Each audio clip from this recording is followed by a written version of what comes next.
Hello everyone, thank you so much for joining me. It is a pleasure to have you here for Mind, Body, Soul Mama again.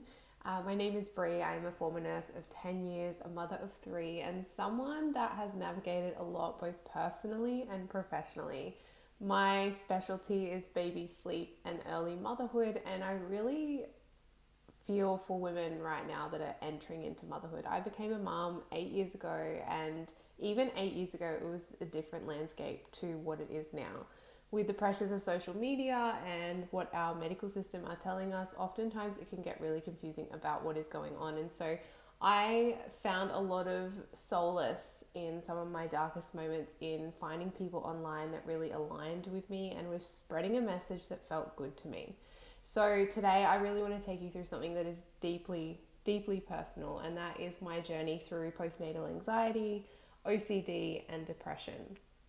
I really actually, for this video, want to start at now. I want to start where I'm at now because I remember when I was in the thick of it, even talking about postnatal anxiety was terrifying to me. And that, if you're not someone who's ever experienced, you wouldn't understand it. But I was living so far in denial that even hearing about it was triggering to me. So, just to share, I want to start at the end. I want to start now, at my current story and my current situation. I really want to just say, hand on my heart, I am free from all symptoms of obsessive compulsive disorder, of depression, anxiety. My life is so different now, and it's different to what it was even before I had kids. So my true day looks like waking up and being responsive to my babies. It looks like looking after myself and knowing how to do that and eating healthy and moving my body. I have support. I still work with mentors and coaches in both my business and personally. I am more in love with my partner than ever. I adore my children. I have beautiful relationships around me. Life is so yum right now. And when I was really struggling was about 5 years ago in the peak of 2020 and all of that madness. But I didn't just survive it. When I was really struggling, I looked at all of these. In Australia, we've got tons of websites that give like testimonials and stuff. And there was so much like narrative of like, oh, years on, I'm still finding my feet, or I'm still struggling, or whatever it is. Like, I never read about women making full and actual recoveries. And even in my work, so I worked at quite a large hospital for a very long time, and the women that I would run into or I would confide in were like 10, 15 years down the track, and I could see that they were still reactive, still struggling, still living this like loop. And it was terrifying for me back then. So I really want to share my story. I didn't just survive it, I rebuilt my entire world. I used neuroplasticity to my advantage. I can't remember the last time I obsessed over something. I can't remember the last time I really struggled with low mood. It's been such a long time for me. And if I can do it, I am a nurse from Brisbane. I'm a former nurse from Brisbane. If I can do it, so can you. It's so much easier for me to share that at the start because I think that there are upwards of 300,000 women every year diagnosed with it. 33% of women in Australia will experience something similar. And I just want to start there because when you're in the thick of it, here's the silver lining. Your world may not look the same as it was before a baby, but it's going to be even yummier. It's going to be even better. And you get to have the bragging rights of breaking a generational curse because anxiety and depression don't just appear after you've had a baby randomly. They were there existing before you had a child. You were just better at ignoring it and running from it. And that may seem really brutal, but let me talk a little bit more about my story.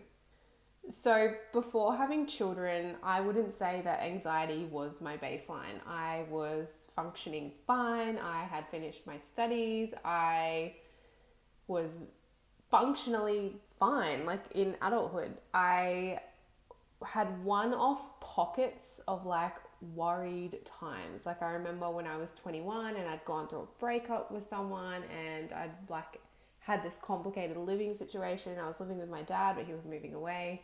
And I remember that was the first time I ever experienced like worry or like panic, like a panic attack. It was my first one when I was 21. And it only lasted like a week. And then like after a week, it was so weird. I was like, well, I'm just going to get on with my life. And like I went and worked and I found somewhere to live, and it just went away. And I put it in the basket of like, I'm never going to think about that experience ever again. Had my first baby, I had like a couple of weeks, my grandfather was passing away, and she was maybe 6, 7, 8 weeks old. And I had like a few weeks of just like at nighttime, I would just get like really worried. And I had never entertained that I was someone that struggled with anxiety. I certainly never entertained obsessive compulsive disorder. I was like, oh, like it's just a blip. And it was so random. I remember I went to a GP and did the Edinburgh depression scale, and then got a referral to a psychologist, and I had 2 sessions with her, and I was like, it just went away. Like I was like, oh no, I feel fine. I don't need to go back. And I'd stopped going, and I didn't talk to anyone about it because I was like, oh, I feel like me again. I feel normal. There's no need to do anything about that. Now, it wasn't like I was living every day with panic attacks or fear or intrusive thoughts. Like they were so isolated to like one-off incident. I remember having one intrusive thought when my daughter was born and being able to be like, oh, that was just a weird thought. Like I'll just let it go. It wasn't even a thing that I entertained in my mind. So when I had my second child, I had no idea what was coming. I had just thought that these were just like random blips in my life, and it meant nothing, and I could just move on. And when I had my second child, and I was a stranger in my own body, I was in peak lockdown. I had a 2.5-year-old incredibly beautifully sensitive child and a newborn, and I remember being like, what is happening? What is happening right now? And it was terrifying. So pre-children, I wouldn't have identified as someone who struggled day to day with anxiety or depression, certainly not depression. I was outgoing, I was constantly doing, I was always like in the doing of life. And the perfect storm arrived. So 2020 came, lockdowns, baby number 2. There was no village, and you weren't even allowed to have a village even if you did pay for it, because you were only allowed one person in your home. We won't go down there, but like, what? It was just the silliest thing ever. There was no space, not even allowed to leave the compound of your home to take like my toddler to the park. I remember there was a few days we just thought, stuff it, and did it anyway, because we lived right near a park, and I was like, oh my God, someone's going to report me for being at the park. But some days they were just like, I couldn't not just get out, just take my toddler in the swing. There was no breath, there was no breather, there was no, even if we wanted the support from our family and friends, we couldn't have it. And it was just insane. And I feel like women that had babies in 2020 will appreciate this. We all went through it. It was just intense. And I remember at 5 weeks postpartum, I had my first like intrusive thought. Yeah, so with my second, we were staying at this hotel, and it was like the one getaway we were allowed to do. I remember they lifted the lockdowns for like, I don't know, must have been a week or so, and we booked a night away at this hotel. And I remember we were like 15 floors up, and I had to like block the door and put the cot in front of the door, because I was like, what if I threw my baby off the balcony? And I like had no urge to do it. It was nothing like that. That was just like a terrifying thought to me. And I was so confused by it. I was like, what on God's earth was that? And I'd heard about intrusive thoughts, and at the time, I didn't know that more than 95% of parents will have intrusive thoughts. I didn't know how common they were. I didn't know that it was my brain trying to protect me. And so I just instantly was like, well, what was that? Am I losing the plot? And the fear then came on, just like, it was like a drip feed fear almost. Like that happened, and then it kind of went away, and we came back, and then I had this random panic attack. Again, not someone that had panic attacks generally, had this random panic attack, and I was like, oh, really weird, like just weird. Like it's 3 a.m. I have no idea why I'm awake right now. What is happening? And I just sat on the shower floor and breathed, and my husband came in. And then it went away, and I thought, oh, like I'll just go see someone. Like clearly something's happening, and I don't understand my body, and I don't know what's happening. This isn't my normal, and I just feel a bit like worried about being worried. So I went to book in with a psychologist, and I actually got in with a great psychologist. I'll forever be thankful for her for changing my life. But I got in to see her, and I thought, quick fix. I don't feel that bad. Like I'm functioning fine. It's probably just stress, and it will just go away. And I went to see this psychologist in denial, really in denial about the depth of what was to come. So the turning point really came when I did my first psychology session, and before walking into that session, I'd had a random panic attack, a random intrusive thought. I was not obsessive compulsive. I was not heavily in the thick of depression. I was just like, I don't get it. And that first session, instead of feeling relief, I crumbled. I spiraled. I left that meeting. I remember her talking to me and me like checking out. And I left that meeting with her and got in the car, and I was like, oh my God. And by the time I got home, I was so stuck in a panic attack, so stuck that I began to obsess and ruminate about this feeling that I was happening. Like, oh my God, I can't get away from this feeling. Why would this feeling go? Which made this feeling happen, because that feeling was terror and panic. And at the time, I didn't understand that activist was going to be the catalyst to change my entire life. I just thought, I've lost it. Like I can't get off the couch. I was debilitated by anxiety. I couldn't eat for a week. I lost about 30 kilos in the space of 3 weeks. And all because what I didn't understand then was that she touched a part of me that my nervous system had labeled a no-go zone.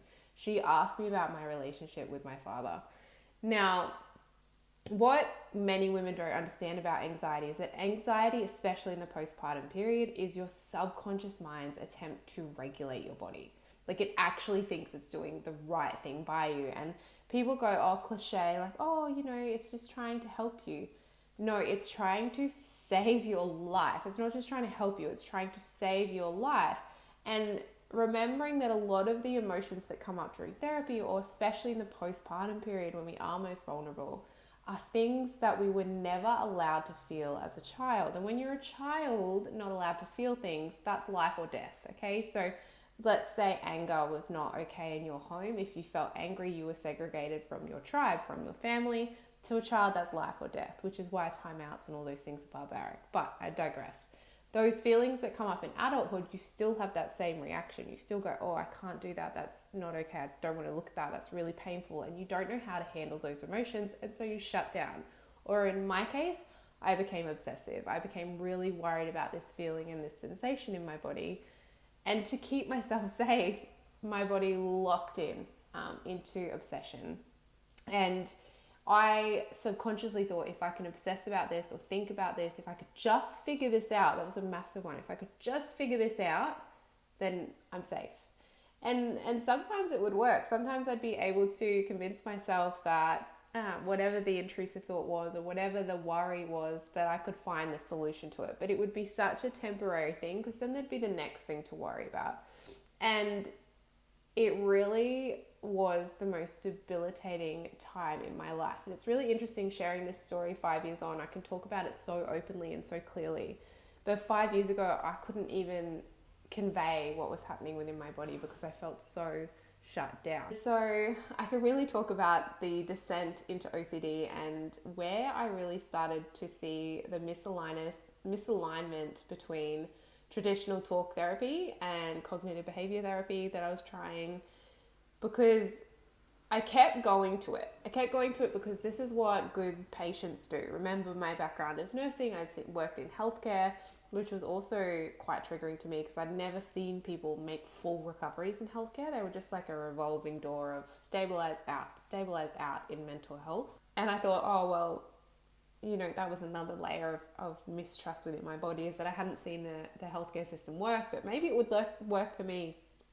And so I kept going doing talk therapy, doing CBT, trying frameworks, trying workbooks, and none of it actually relieved that sense of heaviness within my body or truly the panic that followed me around. I was incredibly snappy and really quite horrible to my child, my toddler, who was just mirroring everything back at me, as little kids do. She would just mirror my obsessions, she would mirror my anxiety, she would mirror my behaviors. She was my biggest mirror, and I hated it. I hated it because she was showing me what I couldn't accept within myself. I was emotionally shut down with my husband. Any sort of physical touch, especially anything sexual, was a no-go. I was like not for it. I was so overstimulated, so touched out, so disgusted by intrusive thoughts that I could not even go there with him.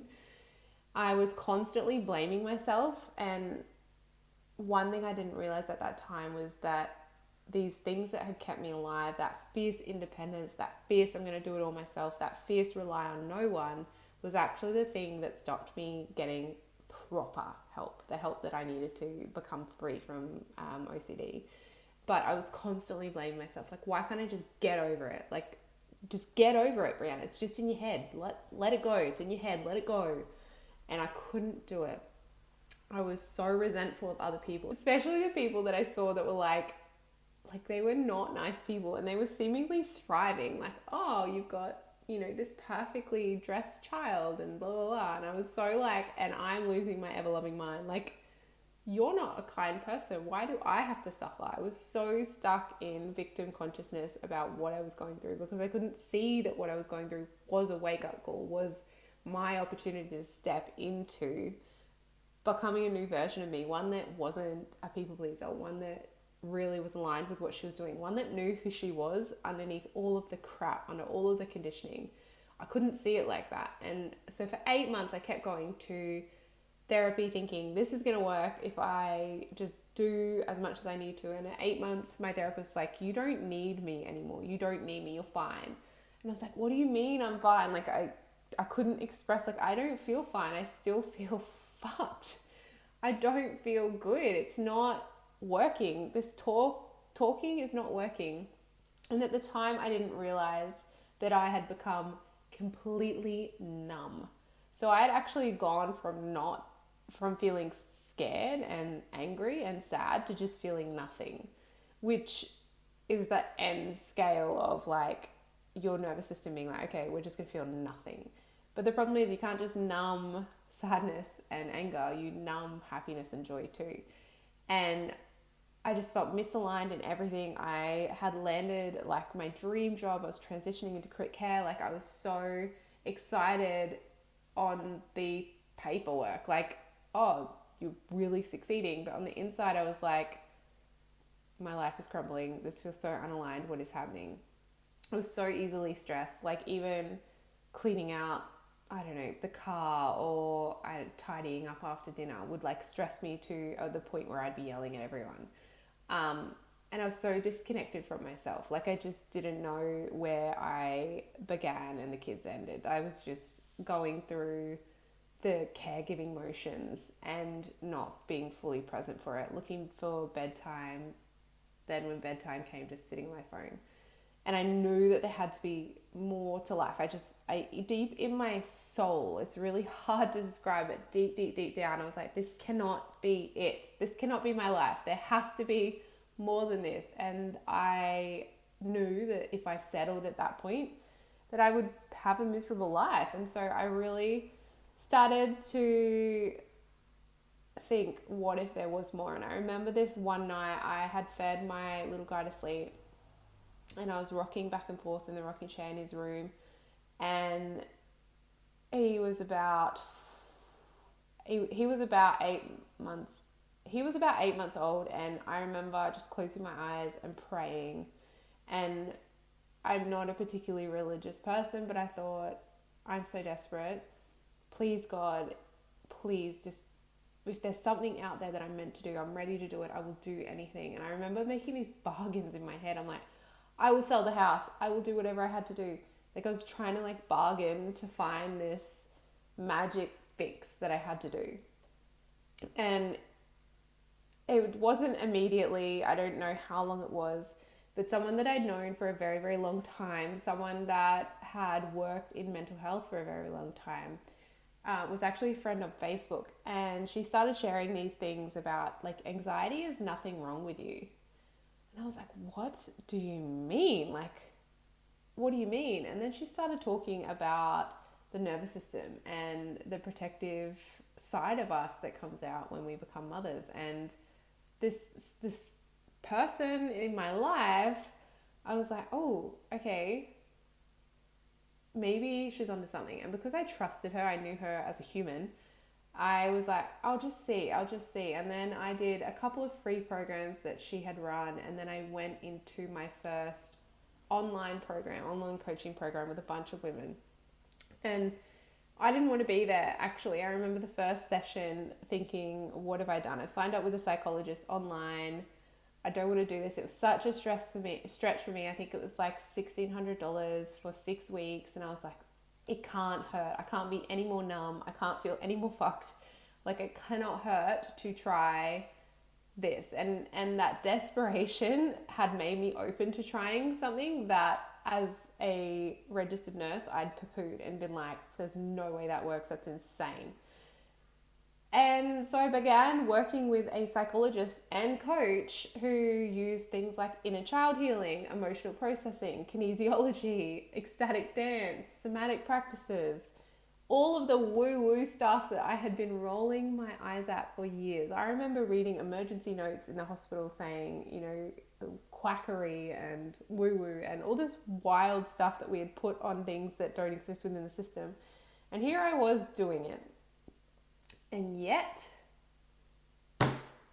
it bloody worked. It worked. It brought me back to life. I started to feel like I was defrosting from the inside out. I remember just my son scooting around in his little walker.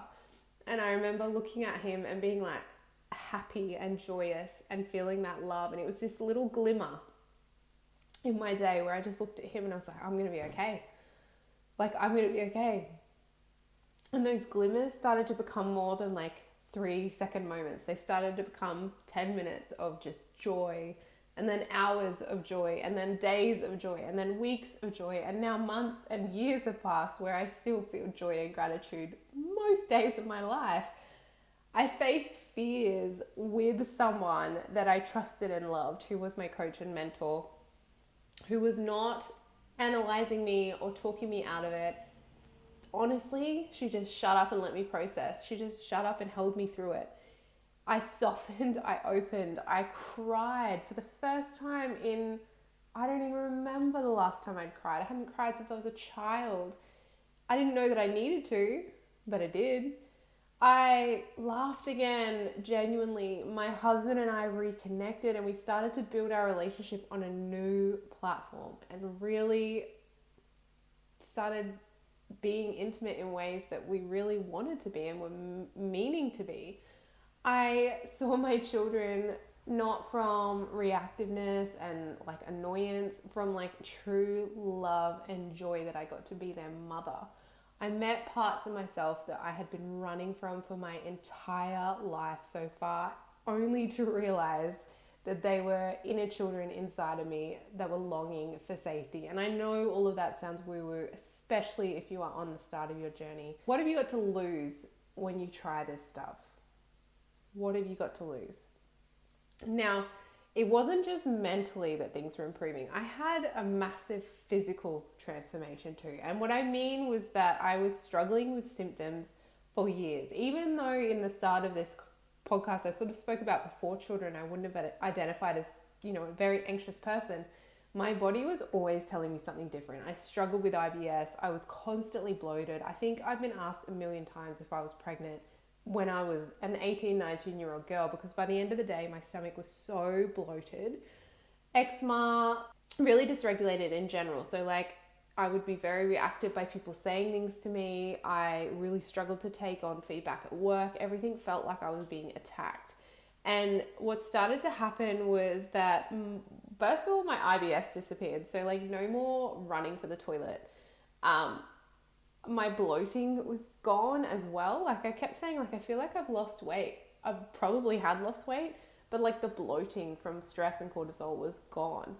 My eczema cleared up. I stopped using steroid creams, and I was really regulated. Like generally regulated was my baseline, not stress. And it became really obvious that like I had started to switch up something massive. Not only that, my husband and I said, okay, we're going to try for a third baby. Bang, instantly pregnant.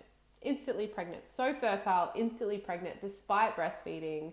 I was still breastfeeding my second. Fell pregnant amazingly quickly. And the more regulated I became, the more my body and mind responded together. Now, this doesn't come without discomfort. I don't want to sell people this idea that you can go and learn all this stuff and you will be 100% comfortable and never feel fear again. It's just that your relationship and your identity with yourself is reborn.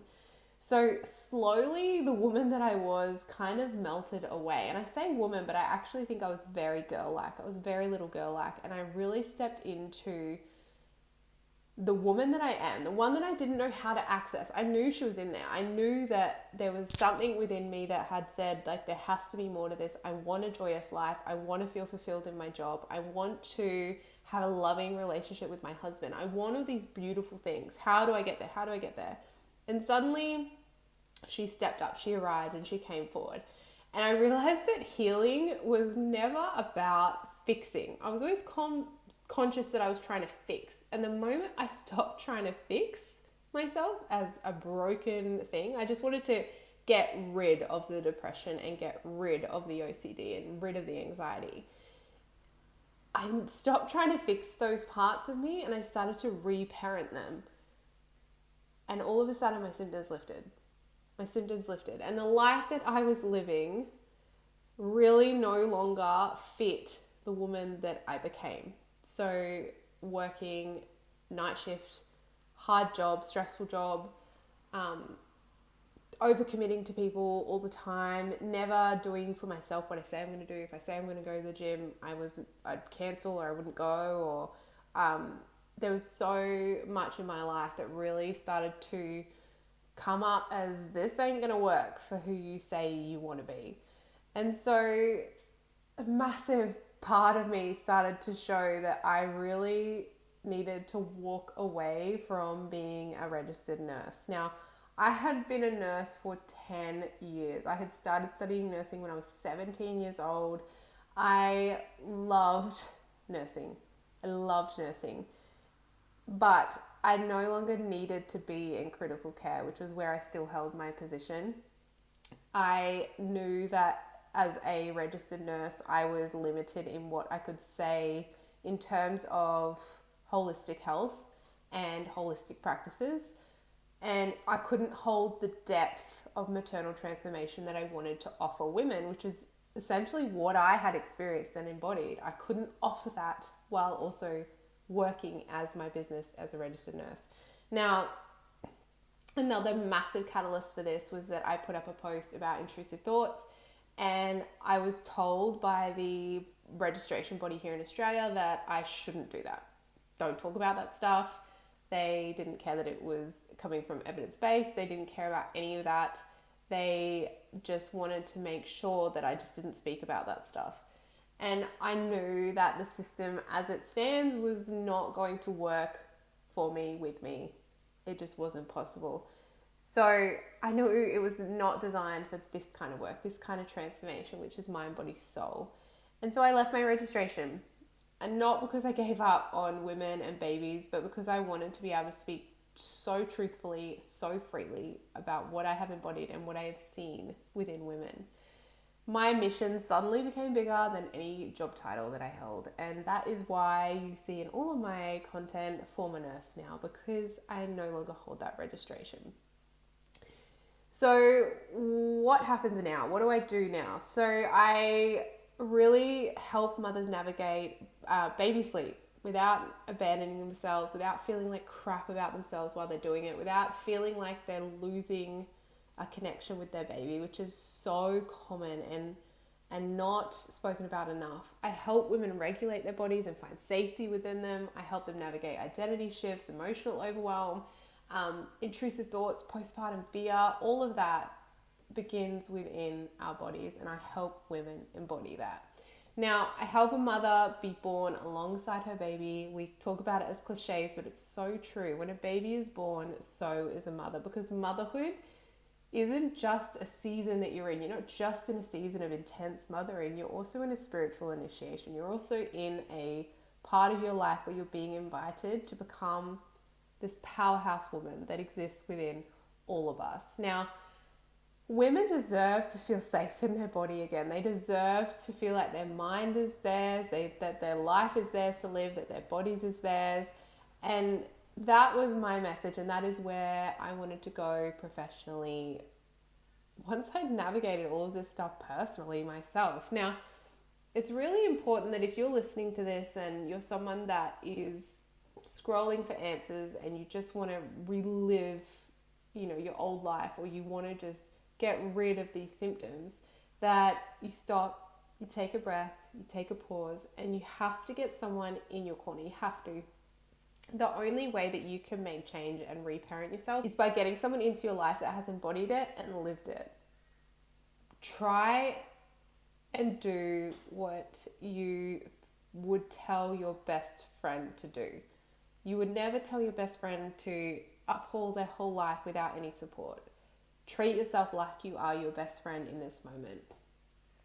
The other thing to know is that if you are struggling with postnatal anxiety, you're not anxious because your body is failing you. You're anxious because you were never held through these emotions. Your body is sending you a message now that this isn't aligned for me. Your body is not the enemy at all in this. And treating it like the enemy only makes you more anxious.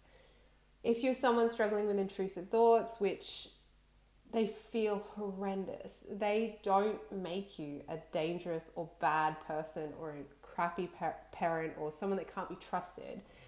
They make you human, and it means that your brain is working perfectly for the situation it believes you're going to be coming into. Now, the freedom that you crave from these thoughts and these feelings is available to you. It's available to all of us.